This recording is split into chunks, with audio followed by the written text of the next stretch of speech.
ఎన్నికల సమయంలో ఎన్డీఏ కూటమి ప్రభుత్వం ఏర్పరిచిన వెంటనే పంచాయతీరాజ్ వ్యవస్థని బలోపేతం చేస్తాం. ప్రభుత్వ పనితీరులో పారదర్శకత, జవాబుదారీతనం తీసుకొస్తామని మాట ఇచ్చాం.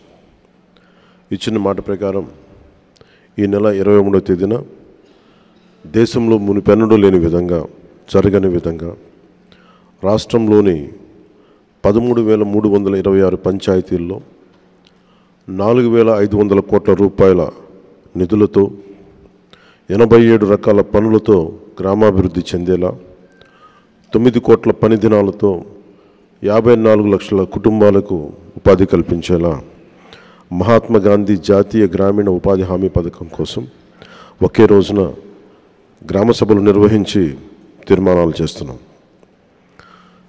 దేశంలోనే పంచాయతీ వ్యవస్థను ప్రవేశపెట్టిన రెండో రాష్ట్రం మనదే. 73వ రాజ్యాంగ సవరణ ద్వారా పంచాయతీలకు రాజ్యాంగ ప్రతిపత్తి కల్పించి 3 దశాబ్దాలు దాటింది. ఇప్పుడు రెండో తరం సంస్కరణలతో పంచాయతీ మలిదశ విప్లవం మన ఆంధ్ర రాష్ట్రం నుంచే మొదలు పెడుతున్నాం. గత 3 దశాబ్దాలుగా ప్రతి స్వాతంత్ర దినోత్సవానికి, గణతంత్ర దినోత్సవ వేడుకలకు మైనర్, మేజర్ పంచాయతీలకు నామమాత్రంగా 100 రూపాయలు, 200 రూపాయలు మాత్రమే ఇస్తూ వచ్చారు. మనం తీసుకొస్తున్న పంచాయతీ సంస్కరణలో భాగంగా 100 రూపాయలను 10,000 రూపాయలు, 250 రూపాయలను 25,000కు పెంచి మా ఎన్డీఏ ప్రభుత్వం చిత్తశుద్ధిని చూపాం. ఆ సంస్కరణలు కొనసాగింపుగా గ్రామ సభలు నిర్వహిస్తున్నాం. గ్రామ సభ అంటే ఒక 10 మంది చేరడం కాదు, గ్రామాభివృద్ధికి బాధ్యత తీసుకోవటం, మన గ్రామాన్ని మనమే పరిపాలించుకోవడం. భారతదేశపు మూలాలు, జీవం, చైతన్యం మన పల్లెల్లోనే పదిలంగా ఉంటుందని మహాత్మా గాంధీ గారు చెప్పారు.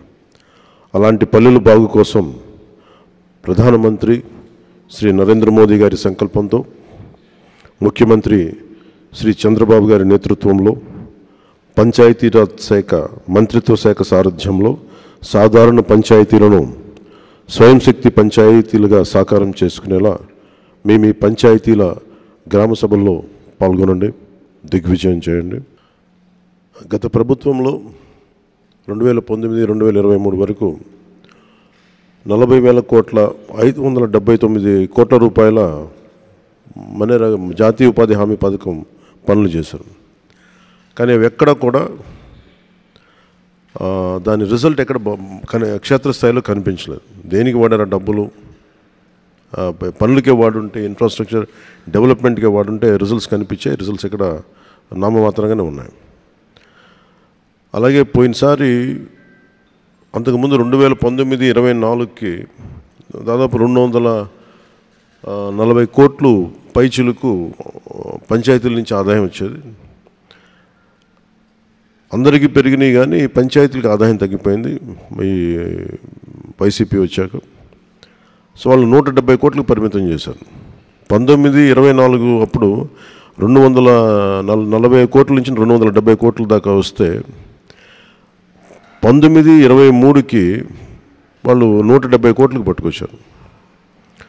ట్యాక్సెస్ కలెక్ట్ చేయడం మానేశారు. ఏం చేశారు? అదొకటి ఒక ఇది ఉండిపోయింది. ఇది మేము చాలా త్రికరణ శుద్ధితో మార్చాలనుకుంటున్నాం. పంచాయతీల్ని బలోపేతం చేయాలి, వాటి కాళ్ళ మీద వాటి నిలబడగలిగే పంచాయతీలు ఉండాలి.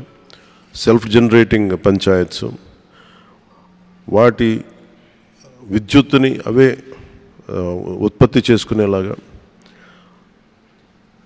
రాష్ట్ర అభివృద్ధిలోనే కాదు దేశ అభివృద్ధిలో కూడా చాలా కీలకమైన పంచాయతీలు కీలకంగా ఉండాలి అని చెప్పి మన రివ్యూ మీటింగ్స్లో కూడా చాలా ముఖ్యమంత్రి గారితో జరిగిన రివ్యూ మీటింగ్లు కూడా తీసుకున్నాం. అలాగే ప్రతి పంచాయతీకి ఒక యూనిక్ గుణం ఉంటుంది, ఒక ప్రత్యేక గుణం ఉంటుంది. ఇప్పుడు మనకి విశాఖపట్నం ఆనందపురం విలేజ్, ఆనందపురం మండలం, విశాఖపట్నం లాంటి చోట ప్రత్యేకత అక్కడ పువ్వులు. అక్కడి నుంచి పువ్వులు ఎక్స్పోర్ట్ చేసే విధంగా కొన్ని ప్రత్యేకించి పెట్టుకోవచ్చు మనం. అలాగే అరకు కాఫీ మన అరకు విలేజ్ నుంచి వస్తుంది, అరకు మండలం నుంచి. అలాగే ప్రతి మంగళగిరిలో మన చీరలు కానీ, మన సత్యసాయి జిల్లాలో లేపాక్షి కానీ, అలాగే ఒంగోలు జిల్లాలో చీమకుర్తి గ్రామం కానీ, బాపట్లలో వేటపాలెం కానీ, కృష్ణా డిస్ట్రిక్ట్లో చిలకలపూడి కానీ, ఇలాంటి ఏ జిల్లాలో ఏ పంచాయతీలు తీసుకున్న కొన్ని ప్రత్యేకతలు ఉన్నాయి. సో మీ పంచాయతీల ప్రత్యేకత ఏంటి, దాన్ని కూడా రేపు గ్రామ సభల్లో తదుపరి గ్రామ సభల్లో ఇవన్నీ నిర్ణయించుకోమని చెప్పాం. So we would like to promote that part. దీంట్లో పెద్ద ఎత్తున యువత, మహిళలు పాల్గొనాలని మేము కోరుకుంటా ఉన్నాం. ఎందుకంటే మీ భవిష్యత్తు ఇది.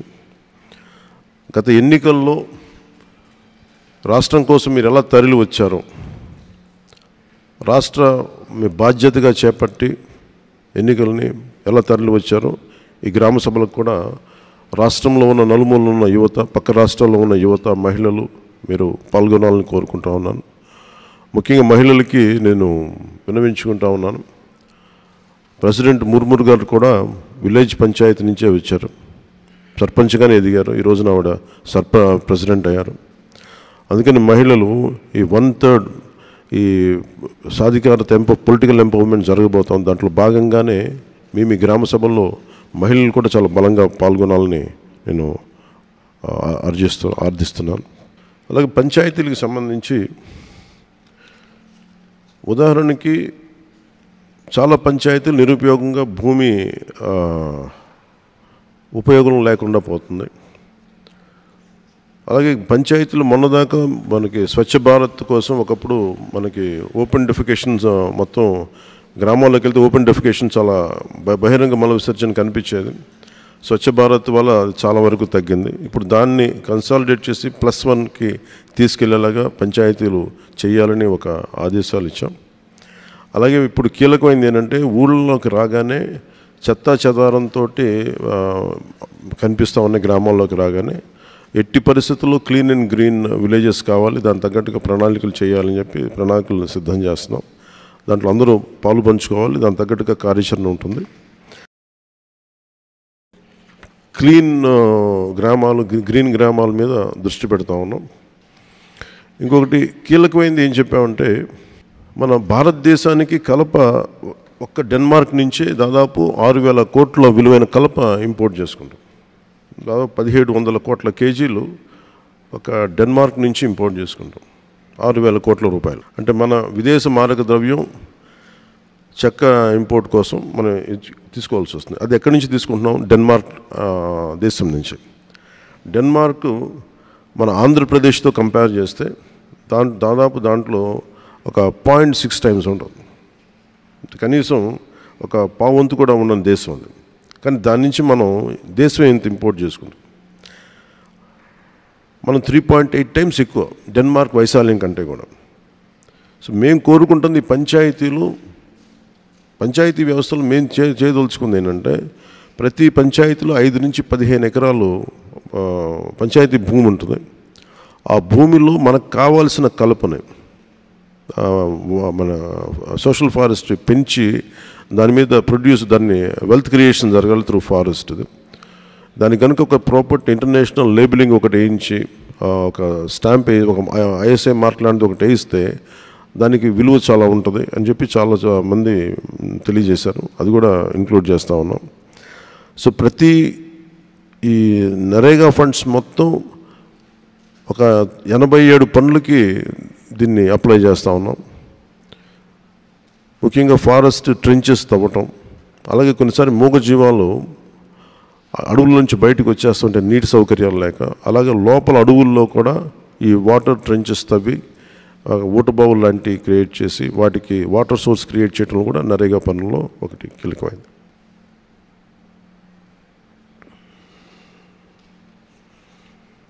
ఇంకొకటి ప్రతి పంచాయతీకి సంబంధించి మేము ఐడెంటిఫై చేస్తున్నాం.